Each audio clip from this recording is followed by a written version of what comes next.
Bagaman mayroon ng kautusan ang Department of the Interior and Local Government o DILG sa mga local government unit para pagbawalan sa major roads ang mga e-bike at e-trike, ayon sa Metropolitan Manila Development Authority o MMDA, wala namang nakasaad na parusa sa mga nahuhuling lumalabag.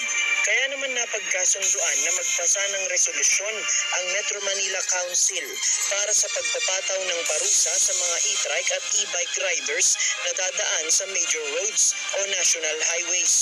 Batay sa resolusyon, papatawan ng 2,500 pesos na multa ang driver ng e-trike o e-bike kung meron siyang driver's license. Pero kapag walang maipakitang lisensya, ay i-impound ang kanyang dalang e-vehicle dahil walang mapag-i-issuehan ng violation ticket. Bakit po natin kailangan impound? Kasi kanino po namin i-issue yung violation o yung citation ticket.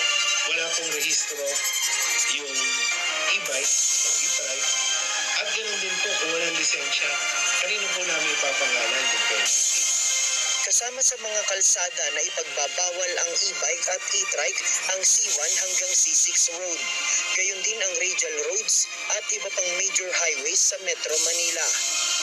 Batay sa pagtaya ng MMDA, maaaring sa Abril ay maipatupad na ang resolusyon. Dadaan muna ito sa 15 days na publication at public consultation bago tuluyang maging epektibo. At inaasahang maglalabas rin ng kautusan ang Land Transportation Office o LTO na may kaugnayan dito. Binigyang diin ng MMDA